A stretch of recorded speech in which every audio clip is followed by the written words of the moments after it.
12 years ago that Father McFarland came to Holy Cross, inheriting a wonderful institution which he's worked really hard over those 12 years to make into a much, much better place.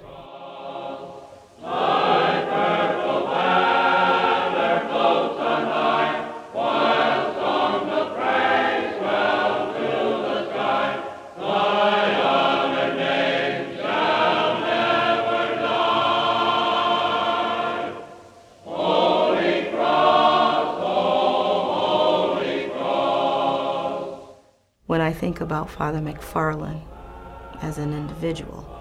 Hardworking. Passionate. Dependable. Caring. Humble. He's very witty. Committed to excellence. He's such a smart guy.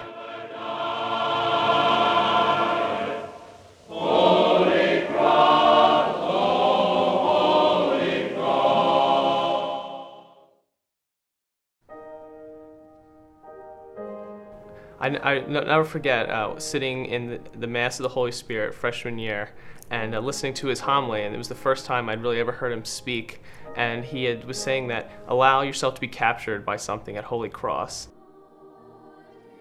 He went over Holy Cross's ideals and the values, and I didn't really know what Men and Women for Others was before Father McFarland spoke and introduced me to it. Move-in day freshman year, he was actually helping out at the dorm I was moving into, and he just came and grabbed my bag, and then I'd see him in the hallway, and so it was the first time I had a chance to meet him. I don't think I ever really needed to be introduced to Father McFarland. He just kind of has a very special presence and way of making himself known to students.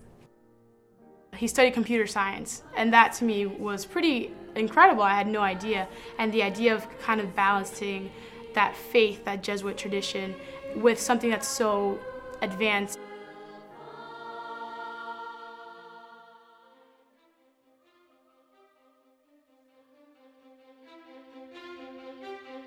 He has made sure that we stay on the cutting edge, that we do not lose touch with the changes in the national scene. So, for example, the Montserrat program is really an exemplar of first-year programs around the country, and I think it's important that we always remember that we need not just to do what everybody else does, but to be a little bit out in front in terms of leadership. Father McFarland loves Holy Cross. He loves the teaching and the scholarship and the research that goes on here. He also loves the student interest manifested in his attendance in a very quiet way at just about everything that goes on this campus. In addition, I think he brought a personal style. There's no doubt that Father McFarland is known and loved around the campus for being a very warm and caring and pastoral leader. And I think all of the students and all of the faculty feel very warmly about him, which isn't always true of a president. His passion and enthusiasm for not just the students, but also everyone that's on this campus, I think is just unreal. He really has a presence on the campus. Father McFarland's seen all over campus. He seems to be really omnipresent and at a lot of the events, either in the forefront or in the background. He'd be going from the parking lot to his work, and I'd be walking by to my classes. And every time I just get so happy to see him, and I stop and chat with him. It was such a pleasure being able to sit down with Father McFarland and know that he really did have the best interests of students in mind, and that was always something that was really comforting. He really just wanted to know exactly what was on the radar of students, exactly what students were feeling, thinking, how they approach the campus environment, and what he could do as a president to help us enact change in the student body.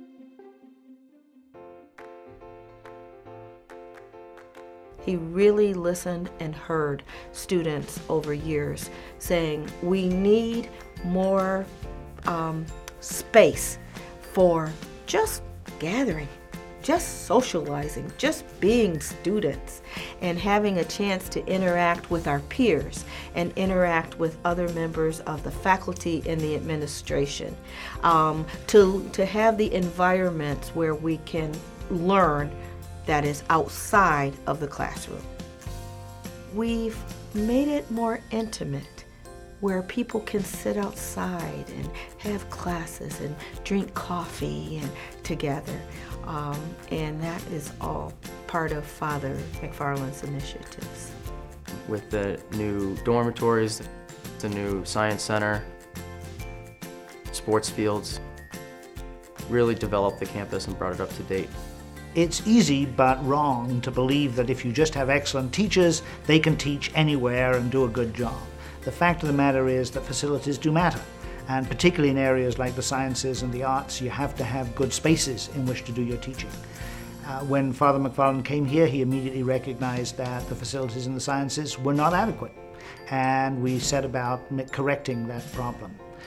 And I think that there's no doubt about the fact that the recent upsurge in interest in the sciences at Holy Cross is a result of having really superb facilities to work in. As a biology major, my classes take place in the Science Center, and that's been a great experience to have new facilities and everything, and that's a direct result of Father McFarland's fundraising efforts. See him at football games, see him at hockey games. He just really wants to be part of the community as opposed to overseeing the community.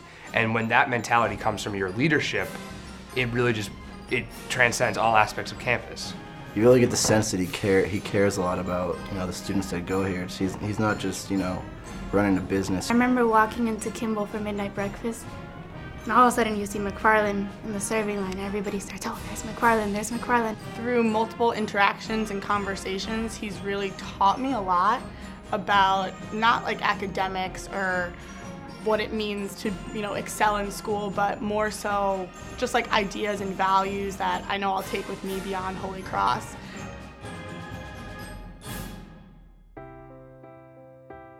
Building a community that understands that we are all better for diversity that makes up that environment.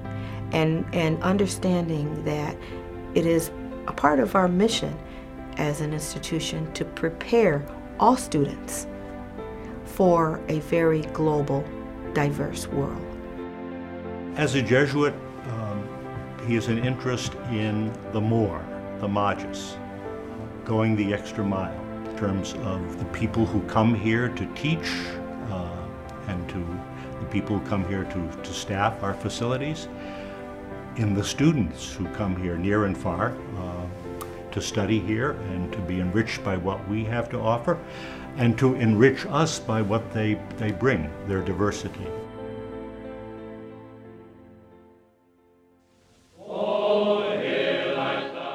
Father McFarland will be remembered for sustaining a tradition, for continuing the steady line of excellence at the college. The impact he had on students, not students just as a group, but individual students.